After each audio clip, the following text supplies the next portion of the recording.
स्रस्तनिबद्धने विविलसतु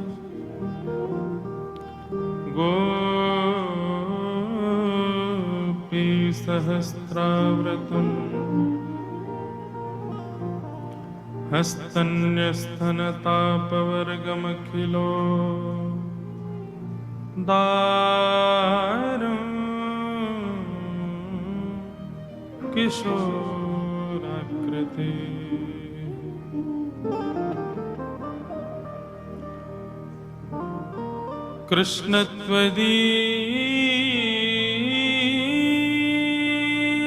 कृष्णत्वदीयपदपङ्कज पंजरान्ते अद्यैव मे विशतु मानसराजहंसः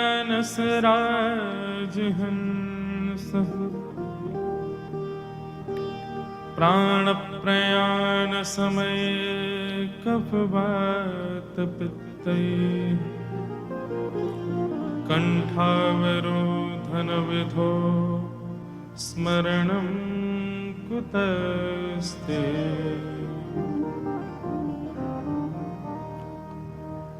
लक्ष्मीनाथसमारम्भां नाथयामुनमध्यमाम् अस्मदाचार्यपर्यन्तां वन्दे गुरुपरम्पराम्। जय जय श्री राधारमण, जय जय नवल किशोर, जय गोपी चितचोर प्रभु, जय जय माखन चोर।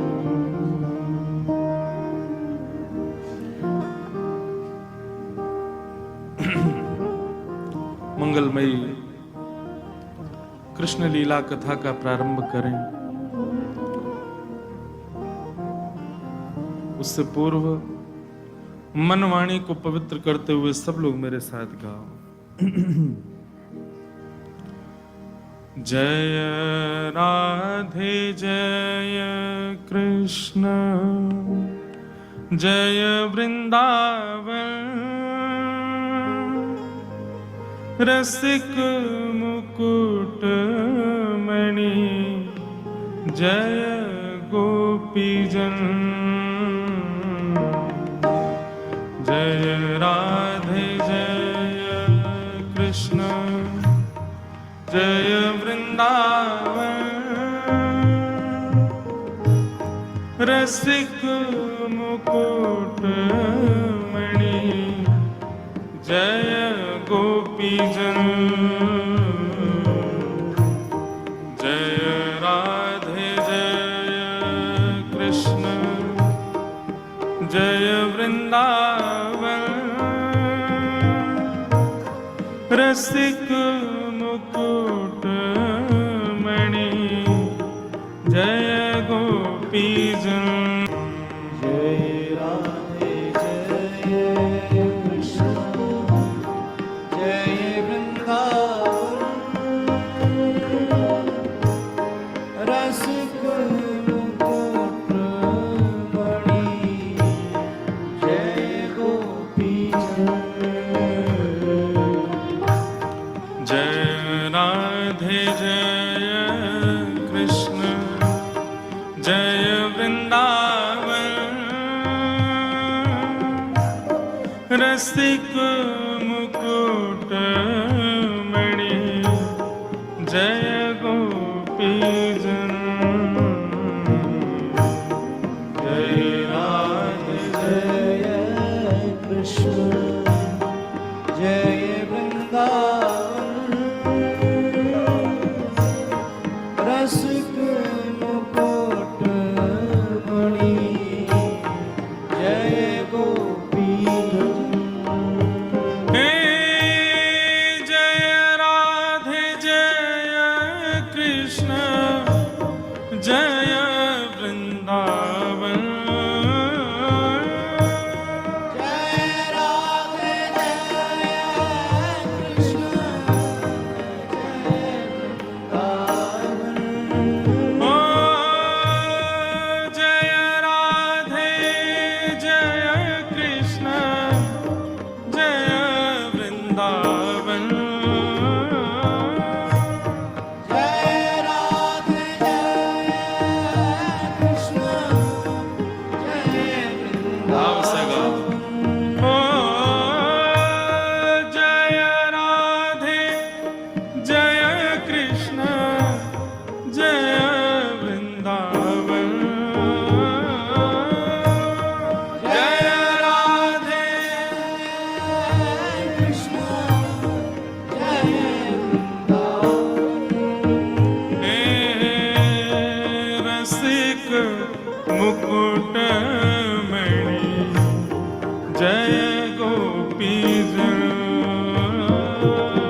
रसिक मुकुट मणि जय गोपी ओ रसिक मुकुट मणि जय गोपी रसिक मुकुट मणि जय गोपी ओ जय राधे जय कृष्ण जय वृंदावन रसिक मुकुट मणि जय गोपी जय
प्रेम धन जय गोपी जन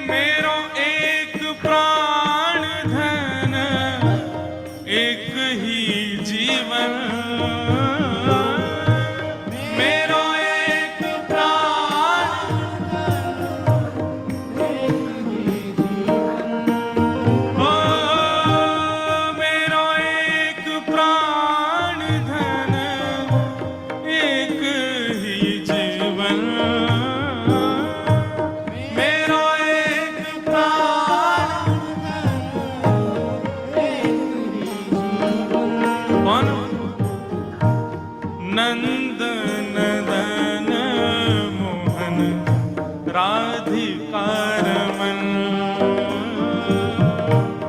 नंद नदन मोहन राधिका हे मेरो एक प्राण धन एक ही जीवन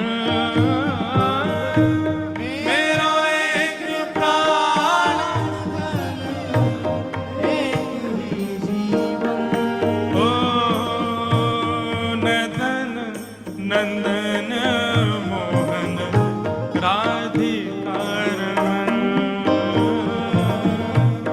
नंद नंदन मोहन राधिका भाव से जय राधे जय कृष्ण जय वृंदावन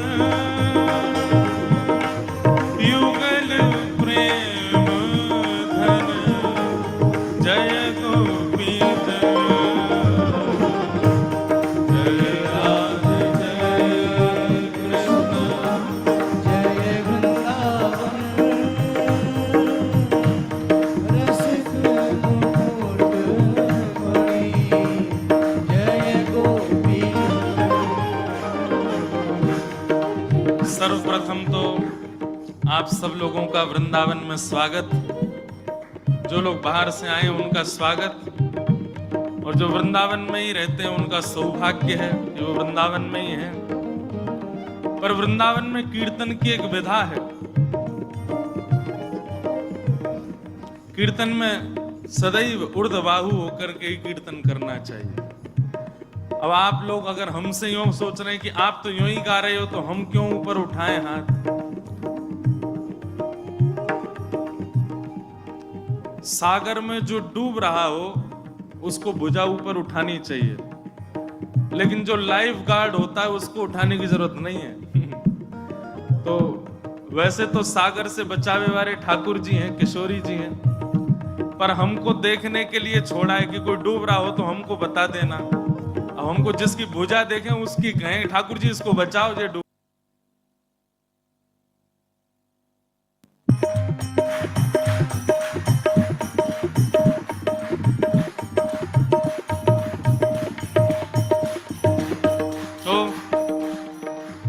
भगवान करे लाइट आवे ही नहीं है?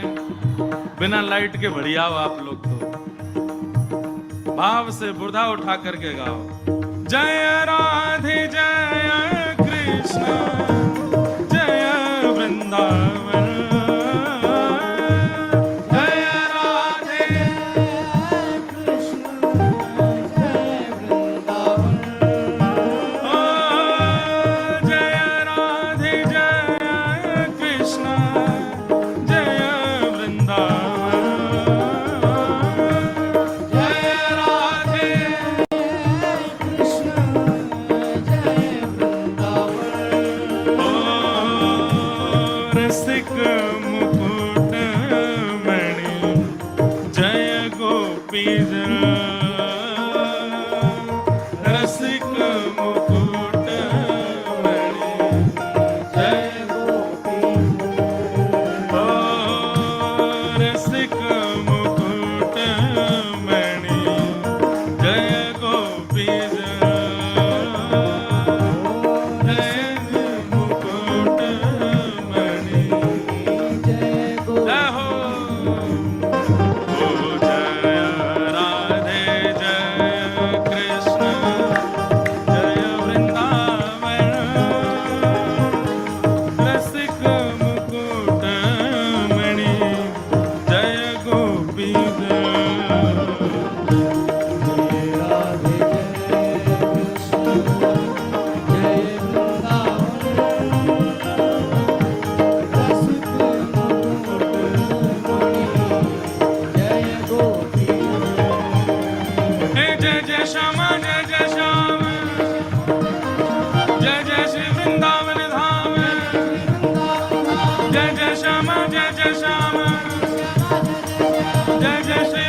जय राधे जय कृष्ण जय वृंदावन रसिक मुकुट मणि जय गोपी जन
नंदन मोहन राधिकार मन नंद नंदन मोहन राधिकार नंद नंदन मोहन राधिकार मन ओ नंद नंदन मोहन राधिकार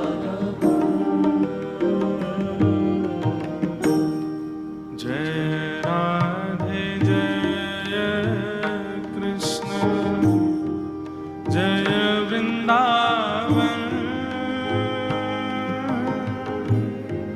रसिक मुकुट मणि जय गोपी जन जय राधे जय कृष्ण जय वृंदावन रसिक मुकुटमणि जय गोपी प्यारो राधारमण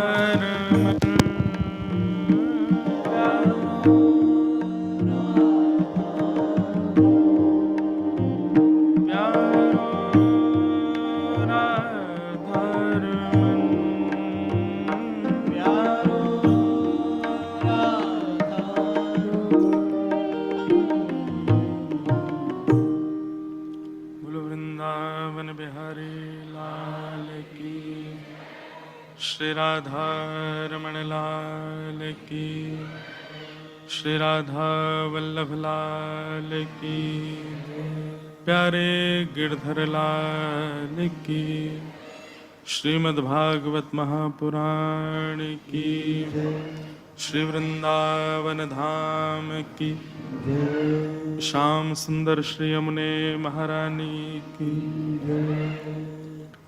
रज रानी की, रस रानी की, श्री राधिका रानी की, सब संतन की, सब भक्तन की, सब विप्रन की, समस्त ब्रजवासिन की जय। जय जय श्री राम, जय जय श्री राम, जय जय श्री राम। श्री गोपेश्वर महादेव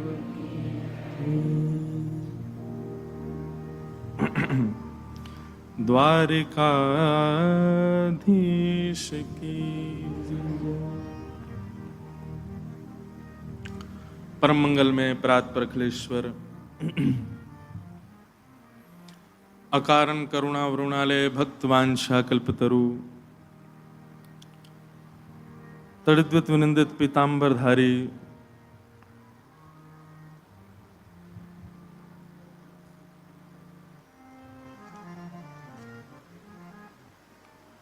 श्री बालकृष्ण लाल की वांगमयी प्रतिमूर्ति, शब्दमयी प्रतिमूर्ति, हम आप सबके मध्य में विराजमान श्रीमद् भागवत महापुराण को बारंबार प्रणाम। मंच पर विराजमान समस्त विप्रवृंद, समस्त गंधर्वजन और आप सभी श्रोता भाई बंधु मातृशक्ति, सबको बहुत बहुत जय श्री कृष्ण, जय सिया राम, जय श्रीमन नारायण, जय जय श्री राधे।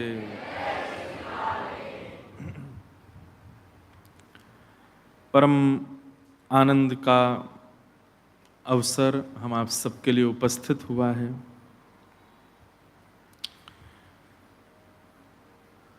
मिर्जापुर से पधारे श्री राजेश अग्रवाल जी एवं उनके समस्त परिवारी जन, जिनका बहुत दिनों से भाव था कि ठाकुर जी की मंगलमयी कोई चर्चा श्रवण करने का अवसर प्राप्त हो,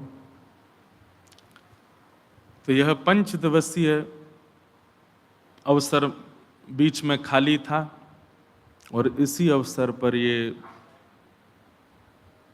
कृष्ण लीलामृत रस कथा का भाव यहाँ पर उपस्थित हो रहा है। हम आप सब लोग श्रवण कर रहे हैं। नंदोत्सव का समय चल रहा है।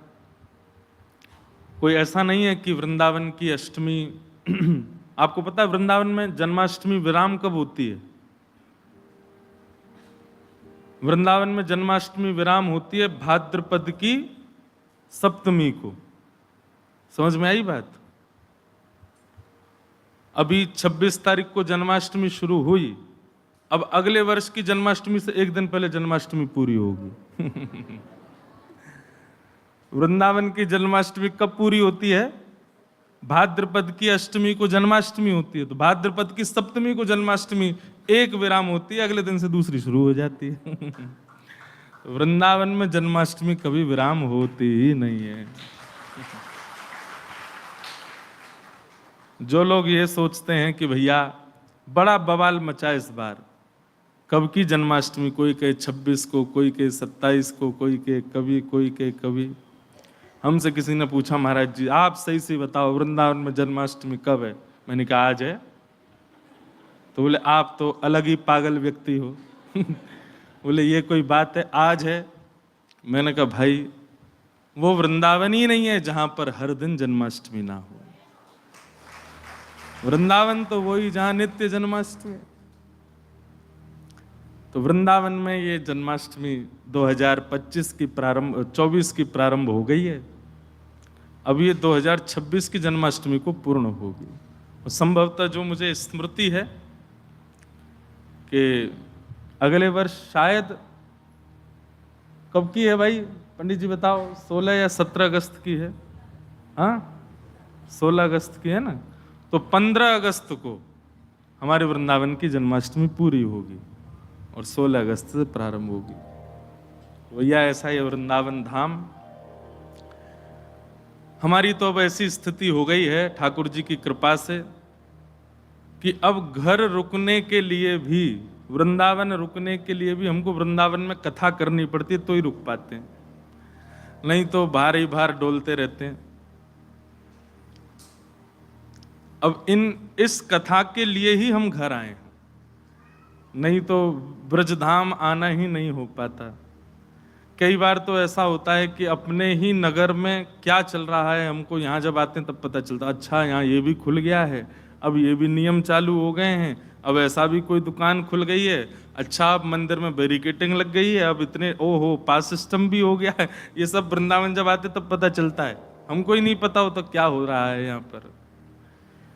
लेकिन ठाकुर जी ने जिसके लिए चुना है, आप सब लोगों के आशीर्वाद से, संत जनों के आशीर्वाद से प्रयास कर रहे हैं कि भले ही वृंदावन स्वयं तन से नहीं रह पाते, पर वृंदावन को तन तन में प्रवेश करने का प्रयास कर रहे हैं कि सबके मन में, तन में वृंदावन प्रवेश करे।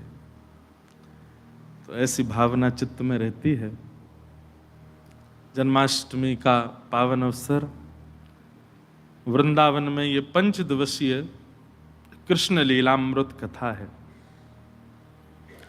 मन में अभी भी मेरे को ये स्पष्ट नहीं है कि मैं किस विषय पर बोलूं। हमने अब जब कोई विषय नहीं समझा तो यही बोल दी कृष्ण लीलामृत कहेंगे। अब कृष्ण लीलामृत में तो बहुत बड़ी कृष्ण लीला है, बाल लीला कहें, पौगंड लीला कहें, कि युवा श्री कृष्ण की लीला कहें, विवाहित श्री कृष्ण की लीला कहें, महाभारत के श्री कृष्ण की लीला कहें, कहाँ की कहें, एक पे कहो तो उसी पे लंबे हैं। खूब विस्तृत चरित्र है ठाकुर जी का। मन में भाव आया कि आज तो हम 10वें स्कंद प्रारंभ कर देते हैं, जहां पर भगवान श्री कृष्ण के प्रादुर्भाव की कथा भागवत में।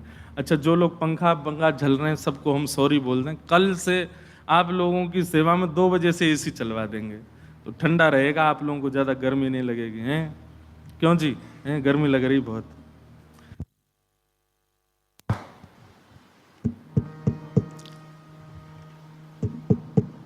बोलो वृंदावन बिहारी लाल। देखो, श्रोताओं को भी वक्ता की तरह होना चाहिए। हम अपना इसी संग लेके चलते हैं, आप भी अपना लाओ। संग लेकर के चलो। हम कहीं कथा करने जाते हैं, अपना संग लेके चलते। भैया कहीं व्यवस्था नहीं मिले तो हम कम से कम कथा सुनाने के बीच ये रहे तो चले आए काम। लेकिन आज के लिए थोड़ी सी असुविधा है। चल तो गए हैं पर ठंडा करने में समय लगे। कल से ये 1 बजे से ही चल जाएंगे, तो आप आओगे तो बिल्कुल महाराज ऐसा लगे बद्रीनाथ में ही आ गए हुए हैं। तो व्यवस्थित, वाह। खूब आनंद से हम लोग चर्चा करेंगे 5 दिन तक। कोई ऐसा नियम, कोई ऐसा क्रम, कोई ऐसी बाध्यता नहीं है कि यहाँ तक कथा पहुंचानी है, ये क्रम कहना है, इसको पूरा करना है, ये उत्सव। हाँ, अगर हमारा मन हुआ तो शायद कल हम कृष्ण जन्मोत्सव करें कथा में। तो कल ठाकुर जी का प्रादुर्भाव उत्सव कर देंगे। उसके बाद में फिर ब्रज की प्रधानता लीलाओं की रखेंगे। अधिकतर लोगों के मन में एक प्रश्न संशय रहता है, भगवान की कलाओं के बारे में जानने की, ठाकुर जी में कितनी कला है, उन कलाओं का मतलब क्या है। अनेक अनेक भाव विचारधाराएं हैं, उनके विस्तार में हम कल से जाएंगे कि ठाकुर जी की कितनी कलाएं हैं, उन कलाओं का भाव क्या है, उन कलाओं में क्या करना है। वैसे हमने एक श्रेष्ठ जन के मुख से सुना, अभी कुछ हुआ भैया ये ठीक करो, ठाकुर जी की कला में से कम 5 कलाएं तो मानव के अंदर आनी ही चाहिए। तो कल से, आज तो प्रथम दिन है, भूमिका हम लोग सुनेंगे, थोड़ी बहुत चर्चा करेंगे। कल से आप सब लोग एक कॉपी पेन लेकर के बैठना कथा में, और ठाकुर जी की कलाओं के ऊपर चर्चा होगी। उन्हीं कलाओं के विस्तारीकरण में फिर लीला सुनेंगे। तो ठाकुर जी की बाल लीलाओं में भी चोरी लीला, माखन चोरी लीलाओं में भी बड़ी बड़ी लीला, एक दूध चोरी लीला अलग है, माखन चोरी लीला अलग है, दही चोरी लीला अलग है, घी चोरी लीला अलग है, फूटकार लीला अलग है, अनेक अनेक लीलाएं हैं। तो अष्ट सखाओं के माध्यम से, उनके पदावलियों से उसका भाव भी सुनेंगे। तो सब चर्चाएं रहेंगी, आप सब लोग बड़े व्यवस्थित होके बैठिएगा। कल कथा प्रारंभ ही होगी, नंद घरानंद भयो जय कन्हैया लाल की, इसलिए पीले पीले वस्त्र पहन करके आना। और कथा के प्रारंभ में ही पहले कल जन्मोत्सव होगा, नृत्य करेंगे आनंद से। 1 घंटा उत्सव करने के बाद फिर आगे की पालना लीला आदि, पूतना मर्दन लीला आदि, उन सबको विस्तार से श्रवण करेंगे। तो भगवान श्री कृष्ण के लीलामृत भाव पर हम आप सब लोग चर्चा करने के लिए एतदर्थ इकट्ठे हुए हैं। धाम श्री वृंदावन है। अभी जयपुर में कथा करके आए हैं, अभी तो हमारे मन से वो भाव ही नहीं निकल रहे जयपुर वाले। इतना आनंद आया, इतना सुख मिला, बस उसका वर्णन नहीं कर सकता मैं। जो श्री भक्तमाल जी की चर्चा अभी जयपुर में हुई, हमने तो पहली बार कथा की, अब लोगों को आया कि नहीं पता, हमको तो बहुत आनंद आया। हमारे लाल जी रोज कथा सुनने आते थे कथा में। श्री गिरधर लाल जी पहली बार श्रोता बन करके आए, कभी नहीं आते, लेकिन पूरी भक्तमाल कथा श्री गिरधर लाल जी ने बैठ करके, एक आसन पर बैठ करके सुनी। और आप लोगों को हम क्या बताएं, हमने पहली बार अपने श्री गिरधर लाल जी के प्रश्वेत के बिंदुओं का दर्शन किया। पसीना आए ठाकुर जी को, क्यों? अब वहां क्या था कि वहां भी ऐसे ही था, पंडाल बहुत सुंदर, स्थान बहुत, पर गर्मी तो थी। एसी बस व्यास जी को लगा हुआ था, वो भी हम लेके चलते हैं संग अपना। तो लाल जी की जो बैठने की व्यवस्था थी, वहां पे लाइट वाइट लग रही थी, कोई ऐसा नहीं, तो पंखा लगा रहता था। लेकिन एक दिन हमने भी दर्शन किया, सरसकुंज वाले बड़े भैया जी, जिनके नेतृत्व में पूज्य महाराज जी के बड़े पुत्र, उन्होंने भी दर्शन किया। हमारे एक पंडित जी अंकुश जी, इन्होंने भी दर्शन किया। श्री गिरधर लाल जी के ऐसे छोटे छोटे पसीना आ रहे हैं, ऊपर से नीचे गिर रहे थे। प्रथम बार ऐसा अनुभव हुआ, देख करके आनंदित हो गए। वैसे तो ये बात आनंद की नहीं है, ठाकुर जी श्रमित हो रहे हैं, हम आनंदित हो रहे हैं, पर किसी रूप में ही चाहिए, उनका श्रम तो दिखा। तो ऐसा अनुभव लाल जी का उस कथा में हुआ। रसिक त्रिवेणी पर चर्चा हुई। स्वामी श्री हरिदास जी महाराज, हित हरिवंश महाप्रभु और श्री हरिराम व्यास, इन 3 भावों को लेकर के प्रथम बार भक्तमाल जी की चर्चा वहां हुई। अगले वर्ष फिर है वहां पर, जन्माष्टमी के बाद में प्रारंभ। इस बार जन्माष्टमी से पहले पूरी हुई, अगली बार जन्माष्टमी के बाद है। अगले बार वहां पर हमने जो प्रसंग रखे हैं भक्तमाल जी के, उसमें श्रीमद् वल्लभाचार्य जी महाराज, श्री चैतन्य महाप्रभु और श्री रामानुजाचार्य जी महाराज, 3 आचार्यों पर चर्चा वहां होगी। और फिर उसके अगले वर्ष मतलब 2026 में तो 1 महीना की मास भक्तमाल, 1 महीना की भक्तमाल करेंगे जयपुर में। अब उसमें 30 दिन की कथा रहेगी। क्योंकि आप कहेंगे जयपुर ही क्यों? क्योंकि भक्तमाल जी की रचना जयपुर में ही हुई है। जयपुर में ही गलता जी स्थान है जहां पर श्री नाभा गोस्वामी जी ने अग्रदास जी महाराज की आज्ञा से भक्तमाल जी की रचना की। हमारा तो मन हो रहा है भक्तमाल ही सुना दें, पर ठीक है, जो पहले से ही निश्चित है उसी को कहेंगे।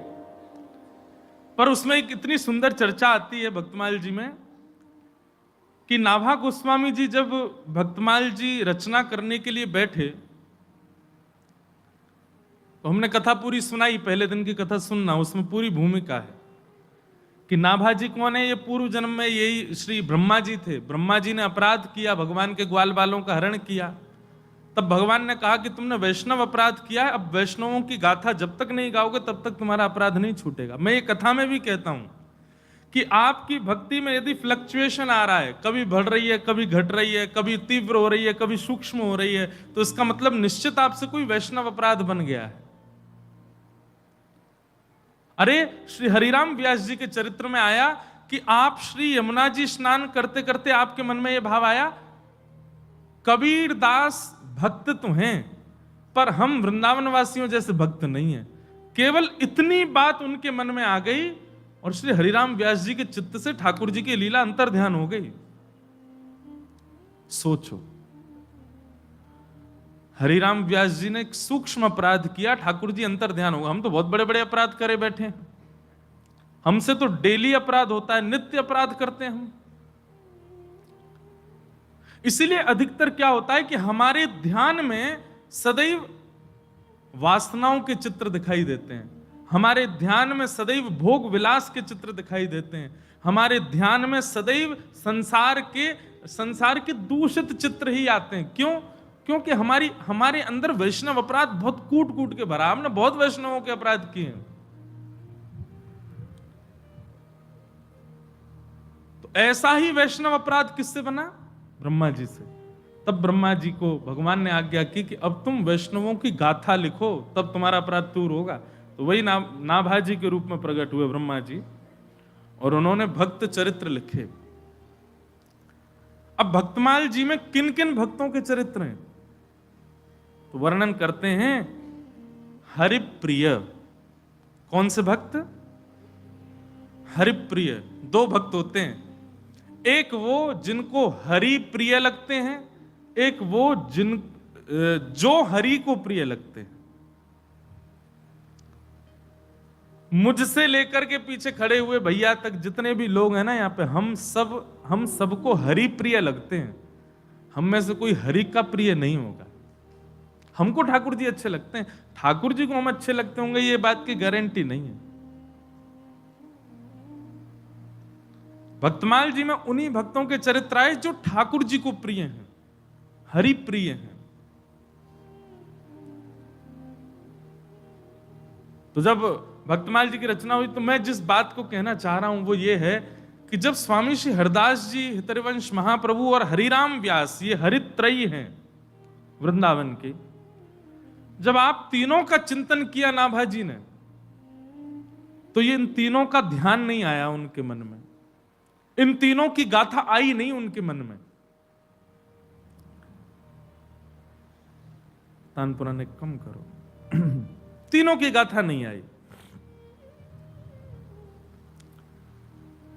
तो श्री नाभा जी ने अपने गुरुदेव अग्रदास जी से पूछा कि गुरुवर,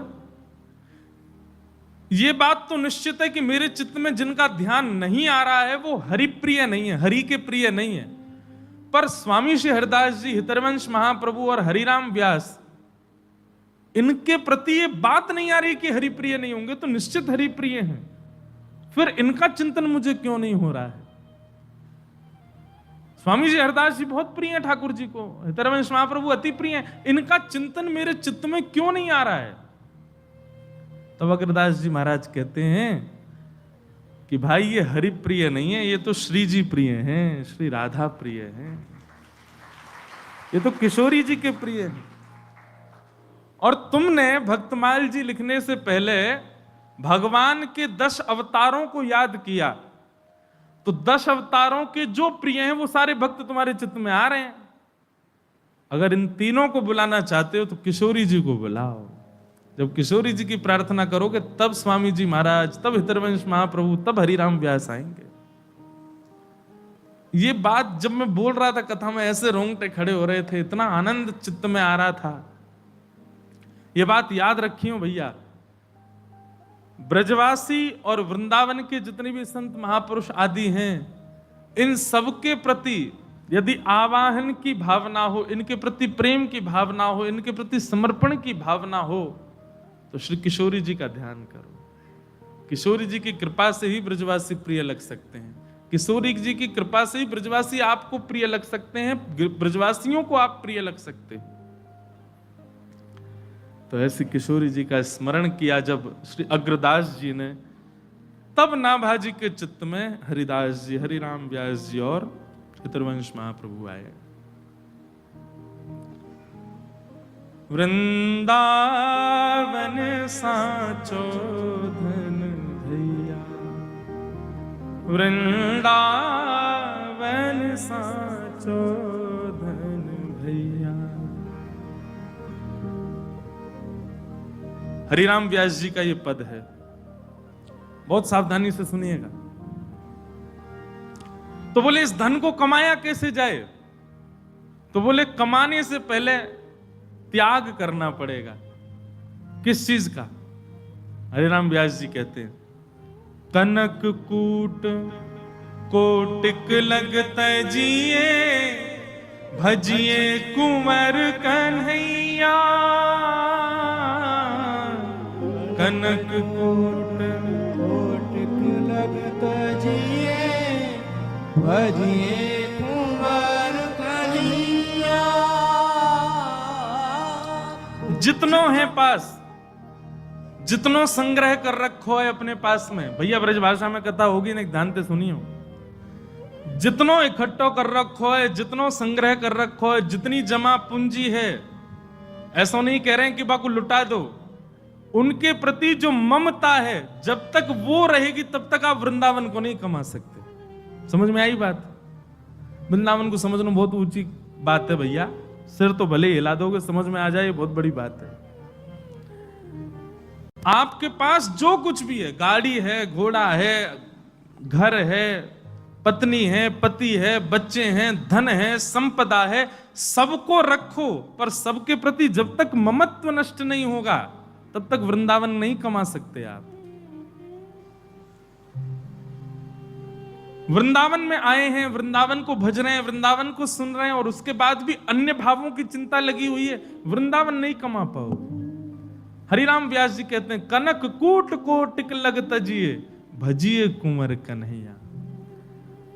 अरे मेरु पर्वत के समान स्वर्ण भी मिल जाए, उसका भी त्याग करो, तब वृंदावन आएगा चित्त में। वृंदावन बिना त्याग के नहीं आ सकता। बिना किसी को छोड़े, बिना किसी का त्याग किए, बिना ममत्व के नष्ट किए वृंदावन नहीं आ सकता चित्त में। आप सोचो कि एक पाम बंबई में भी रहो आए, दूसरों वृंदावन में धलने, गिर जाओगे। सदा एक के ही रहो, या तो दुनिया के ही रहो या वृंदावन के ही रहो। कनक कूट कोटिक लगत जिए, भजिए कुंवर कन्हैया।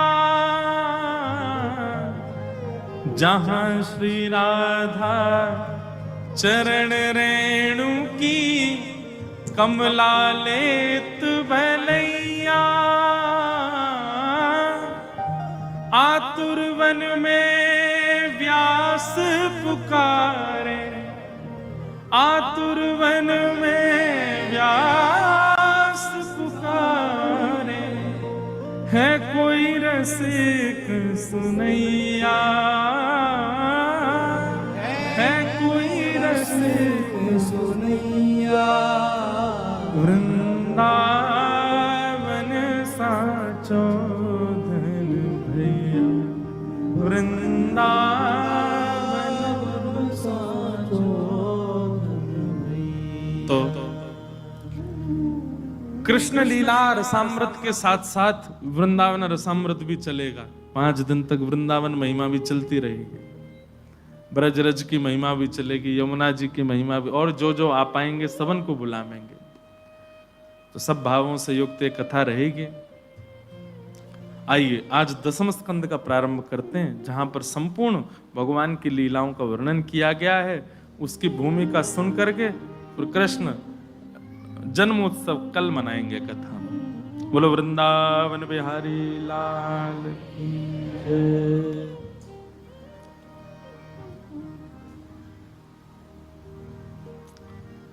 परीक्षित जी महाराज 4 दिन से बैठ करके कथा सुन रहे हैं और श्री सुखदेव जी उनको कथा सुना रहे हैं। एक आसन पर बैठ करके बिना कुछ खाए पिए सोए, बस निरंतर 4 दिनों से अनवरत श्रीमद् भागवत की कथा चल रही है। अब ये बात सब आपको पता ही है कि परीक्षित जो थे उनको 7 दिन में मरने का श्राप है। उन्होंने सुखदेव जी को पहले ही कह दिया था कि मुझे मुक्ति चाहिए, पर सुखदेव जी ने कहा मुक्ति नहीं, भक्ति मांगो। तो सुखदेव जी के कहने पर उन्होंने मुक्ति छोड़ भक्ति मांगी, भक्ति की याचना की, और अब वो भक्ति की याचना से भागवत की कथा सुन रहे हैं। सबकी कथा विस्तार से सुनाते सुनाते सुनाते सुनाते जैसे ही श्री सुखदेव जी महाराज कृष्ण लीला सुनाने लगे, कृष्ण लीला में प्रवेश करते ही सुखदेव जी ने एक परीक्षा ली। बहुत ध्यान से सुनिएगा। वो गुरु ही नहीं जो परीक्षा ना लेता हो। गुरु कौन? जो परीक्षा लेता हो, समय समय पर आपके भावों को देखता रहता हो, वो गुरु। हमसे कई लोग पीछे पड़े हैं, हमको गुरु दीक्षा दे दो महाराज जी, गुरु दीक्षा आप कब देना शुरू करोगे, कब प्रारंभ होगा, कब। हम इसलिए दीक्षा नहीं दे रहे, 2-3 कारण हैं। पहली तो अंदर से भाव ही नहीं आ रहा अभी तो कि हम दीक्षा दें। दूसरी बात, हम दीक्षा देंगे तो फिर बड़े नियम कानून बना देंगे, हमारे भी रहेंगे, हम भी फिर ऐसे ऊधम नहीं मचाएंगे, हम भी फिर भैया भाव में ही रहा करेंगे। क्योंकि शिष्य जितने ज्यादा होते चले जाएंगे, गुरु को उतना भजन बढ़ाना चाहिए। और अभी हमारे अंदर बाल बुद्धि है, हम ऊधम करते हैं, खेल कूद करते हैं, इधर उधर कथा करने जाते हैं।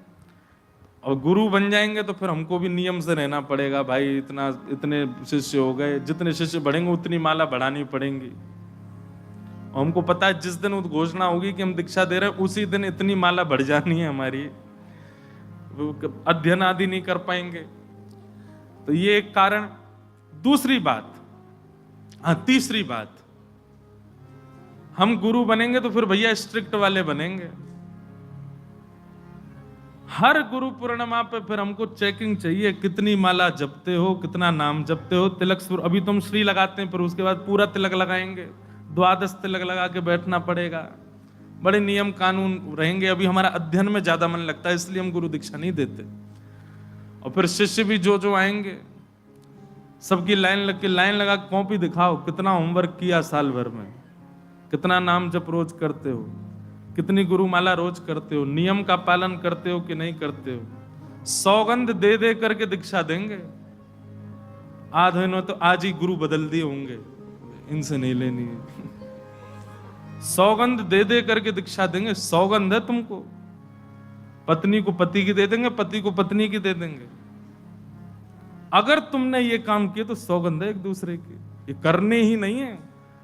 अब इतनी कमर कस के बैठे हो तो आना, फिर देंगे दीक्षा। तो पूरा नियम कानून रहेगा।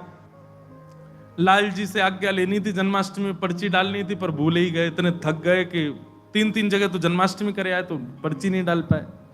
लेकिन करेंगे जल्दी, जब भी होगा तो फिर 3 दिन का एक सत्र होगा, ऐसा मन में भाव है। 3 दिन का यहीं पर एक सत्र होगा। उस सत्र में पूरी रामानुज गुरु परंपरा बताई जाएगी। पहले परंपरा क्या है, तिलक क्या है, नाम क्या है, नाम की विधि क्या है, सब समझाने के बाद चौथे दिन फिर गुरु दीक्षा का कार्यक्रम होगा, कभी होगा तो। गुरु कौन? जो परीक्षा लेता हो।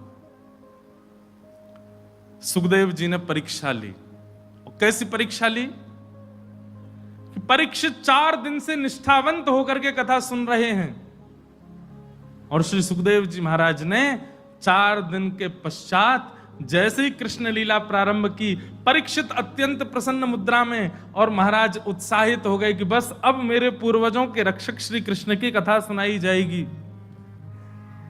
जैसे ही कृष्ण लीला प्रारंभ की, 2 श्लोकों में संपूर्ण कृष्ण कथा सुना दी। संपूर्ण कृष्ण कथा 2 श्लोकों में सुना दी। बोले भैया, भगवान श्री कृष्ण का मथुरा में जन्म हुआ, देवकी और वसुदेव के यहां ठाकुर जी लाला बन करके आए। जन्म लेते ही भगवान गोकुल चले गए। गोकुल जाकर के ब्रजवासियों को और ब्रज गोपिकाओं को सुख प्रदान किया। ब्रज में लीला करके भगवान फिर वृंदावन गए। वृंदावन में रास विहार किया। रास विहार के उपरांत ठाकुर जी वृंदावन छोड़ के मथुरा आ गए। मथुरा के कंस वध किया। कंस वध के बाद भगवान गुरुकुल पढ़ने गए। गुरुकुल से वापस आकर के भगवान रण छोड़ करके द्वारिका चले गए। 16,108 ब्याह हुए। महाभारत का युद्ध हुआ। गीता का ज्ञान उपदेश किया। लौट करके भगवान द्वारिका में कुछ लीला किए। लीला करके भगवान ने संपूर्ण यदुवंशियों को श्राप युक्त करवा करके अपनी लीला को विश्राम कर दिया। अब ये संपूर्ण कथा सुन करके परीक्षित अभी बैठे हैं और श्री सुखदेव जी ने 2 श्लोकों में संपूर्ण कथा सुना करके अपनी वाणी को विराम दे दिया। सुखदेव जी महाराज चरणों में प्रणाम करते, परीक्षित जी महाराज चरणों में प्रणाम करके कहते हैं, भगवान आप मौन क्यों हो गए? सुखदेव जी कहते हैं, सुना दी कृष्ण कथा, यही तो है। मथुरा में जन्म हुआ, गोकुल में ये किया, आदि आदि ये सारी लीलाएं बता करके बस यही है कृष्ण कथा। और यहां से अब 10वां स्कंद प्रारंभ होता है। जिस कृष्ण लीला को सुनने के लिए आप सब बैठे हो, उससे पूर्व श्रोता की स्थिति कैसी होनी चाहिए वो ध्यान पूर्वक सुनिएगा।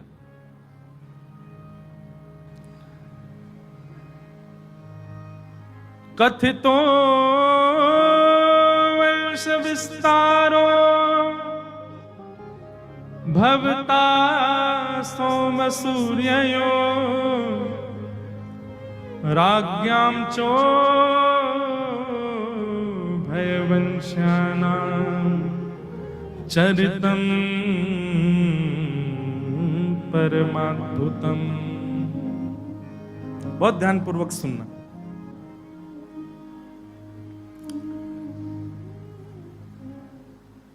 परीक्षित जी कह रहे हैं, भगवान भैरवी लोग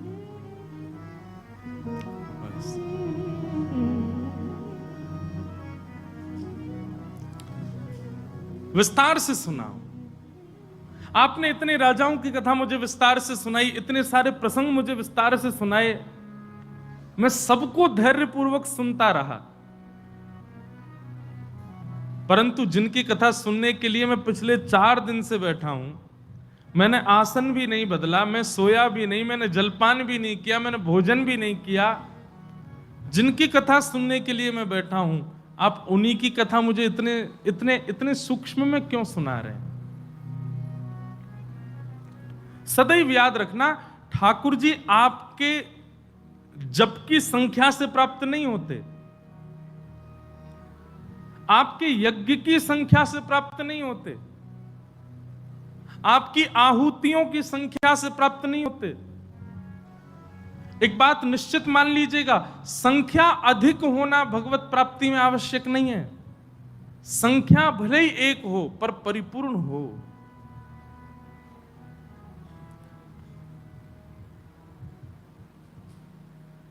क्वांटिटी नहीं, क्वालिटी ठाकुर जी को वो प्रिय है। हम मात्राओं पर ध्यान रखते हैं कि कितनी ज्यादा कर रहे हैं। लोगों से मैं पूछता हूं, कई बार मिलते हैं, महाराज जी हम 16 माला रोज करते हैं, हम 24 माला रोज करते हैं, हम 108 माला रोज करते हैं, 2 लाख माला रोज करते हैं। कई ऐसे महापुरुष भी हैं। सबको प्रणाम, सबको वंदन। अच्छा है कि आप इतनी मालाएं करते हैं, पर यह संख्या अनिवार्य नहीं है। भले एक माला हो, लेकिन उस एक माला के करने पर आपकी मन, बुद्धि, चित्त, तन, सबकी स्थिति अत्यंत उत्कंठा से भरी हुई होनी चाहिए।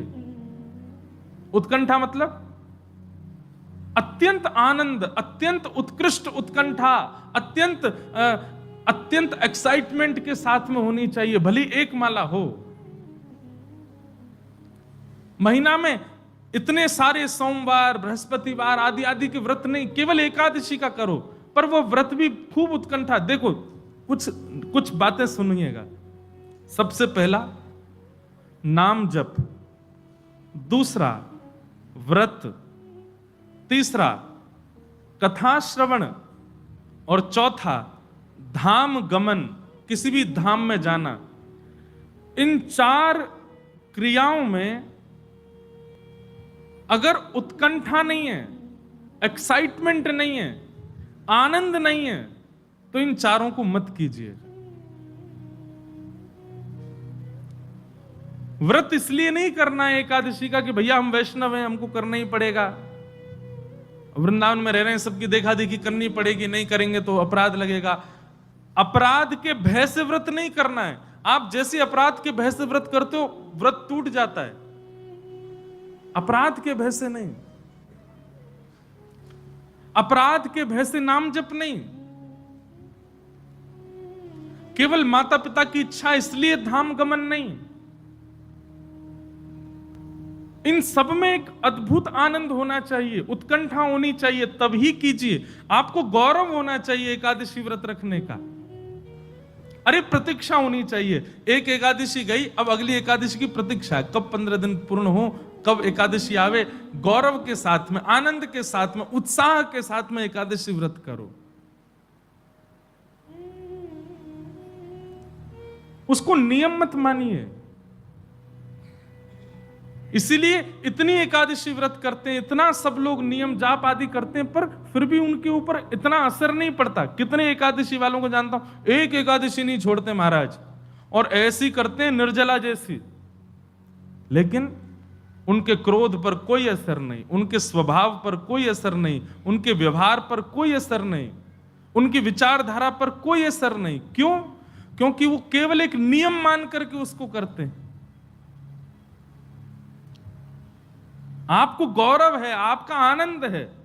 तिलक लगाना ये कोई केवल एक फोर्सफुली काम नहीं होना चाहिए, जबरदस्ती वाला नहीं होना चाहिए। आपको गौरव होना चाहिए कि मैं तिलक लगाऊं नित्य, बिना तिलक के बाहर जा ही नहीं सकता मैं।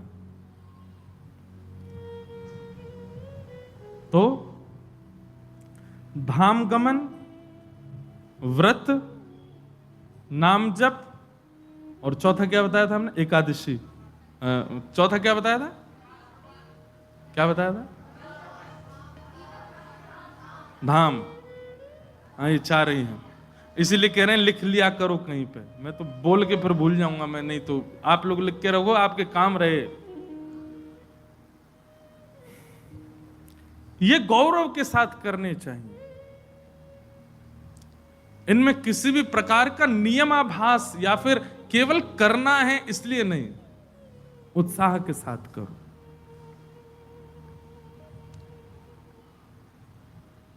परीक्षित ने जब आज कहा कि भगवान मुझे विस्तार से सुनाओ, आपने सब विस्तार से सुनाया, पर जिनकी कथा सुनने के लिए मैं बैठा हूं, आप उन्हीं की कथा इतने सूक्ष्म सुना रहे हैं, ऐसा मत कीजिए नाथ, मुझे विस्तार से सुनाओ। दुनिया में सबसे कठिन क्या है? वासुदेव जरा कष्टम कष्टम निर्धन जीवनम पुत्र शोक महाकष्टम कष्टात् कष्ट करे क्षुधा।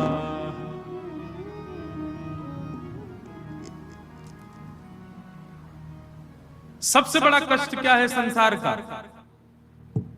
बुढ़ापा, वृद्धावस्था सबसे बड़ा कष्ट है। पर वृद्धावस्था से भी बड़ा कष्ट क्या है? निर्धन जीवनम, एक तो वृद्धावस्था, और वृद्धावस्था में भी निर्धन हो जाना, धन का समीप ना होना। वृद्धावस्था सबसे बड़ा कष्ट है, उससे भी बड़ा कष्ट वृद्धावस्था में निर्धन हो जाना, और उससे भी बड़ा कष्ट क्या है? पुत्र शोक महाकष्टम। एक तो वृद्धावस्था, ऊपर से निर्धनता, और तीसरा युवा पुत्र का नेत्रों के समीप, नेत्रों के सामने मृत्यु हो जाना, सबसे बड़ा कष्ट है। इसको महाकष्ट बताया गया। माता पिता बैठे हैं और माता पिता, वृद्ध माता पिता के सामने युवा बालक चला जाए, इससे बड़ा कष्ट नहीं है संसार में। लेकिन पुत्र शोक महाकष्टम कष्टात कष्ट करित क्षुधा। दुनिया में सबसे बड़ा कष्ट, पुत्र शोक से भी बड़ा कष्ट यदि कुछ है तो वो क्या है? भूख लगना और भोजन का ना मिलना, सबसे बड़ा कष्ट है। भोजन का ना मिलना, भूखा रहना, अति व्याकुल होकर के अन्न की उपासना कर रहे हैं फिर भी अन्न ना मिले, सबसे बड़ा कष्ट है। पर श्री सुखदेव जी महाराज कहते हैं कि राजन, कुछ खा लो, कुछ पी लो, और वहां पर भी परीक्षित जी महाराज कहते हैं, भगवान मुझे भूख नहीं लगती, मुझे प्यास नहीं लगती, मुझे केवल आपकी रस कथा श्रवण करनी है, मुझे केवल आपके भाव श्रवण करने हैं। अब ये कथा ही, ये भाव ही मेरी भूख पेट को, मेरे पेट को ऊर्जा प्रदान करेंगे, मुझे भूख प्रदान करेंगे, मेरी भूख को निवृत्त करेंगे। अब सामान्य अन्न की उपासना, सन्निक अन्न की इच्छा नहीं है मुझे, आप कृपा करके केवल कथा रसामृत पिलाओ। ऐसी स्थिति जब हो जाए तब कृष्ण कथा प्रारंभ होती है श्रीमद् भागवत में। हमारी स्थिति नहीं है ऐसी। हमें तो क्षणिक भाव भी, संसार का कोई भी क्षणिक भाव भी आकर्षित कर लेता। एक इंपॉर्टेंट कॉल आ जाए, वैसे तो आएगा नहीं, हॉल में यहां नेटवर्क ही नहीं आते किसी के। एक क्षणिक फोन आ जाए कि भाई ये काम है जरूरी, आप तुरंत जाओगे। कथा त्याग करने में, भगवत लीला श्रवण करने के त्याग में किंचित भी भाव नहीं रखेंगे, हम तुरंत चले जाएंगे। पर परीक्षित जी की स्थिति ऐसी नहीं है।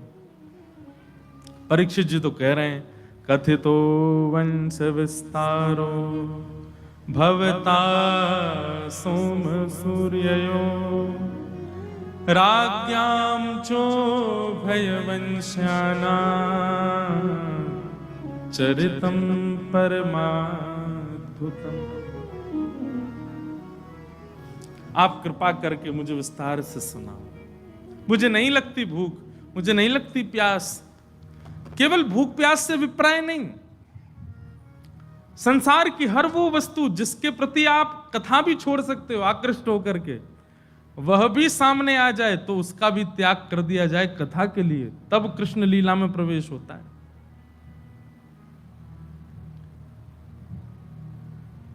एक प्रकार से कह दें तो जब तक गोपी भाव चित्त में नहीं आवे तब तक कृष्ण लीला में प्रवेश नहीं मिलेगा। गोपियां कैसी हैं? यादोहने बहनने मथनोपलेप प्रेंखेंखनार भरुदितो क्षण मार्जनादौ। एक बहुत अच्छा पद है, इसी पद को केंद्र में लेकर के 4 दिन की कथा है अक्टूबर में गिरिराज जी में। पद का नाम है गोपी प्रेम की ध्वजा। रास पंचाध्यायी पर कथा है गोवर्धन में 14, 15, 16, 17 अक्टूबर। उसमें केवल रास की चर्चा है और उस रास चर्चा में उसका नाम ही कथा का गोपी प्रेम की ध्वजा। वहां गोपियों के प्रेम की चर्चा होगी बस। और अंतिम दिन की जो कथा मतलब 17 तारीख की, उस कथा का समय है रात्रि 11 बजे से। पूर्णिमा के चंद्रमा के नीचे बैठ करके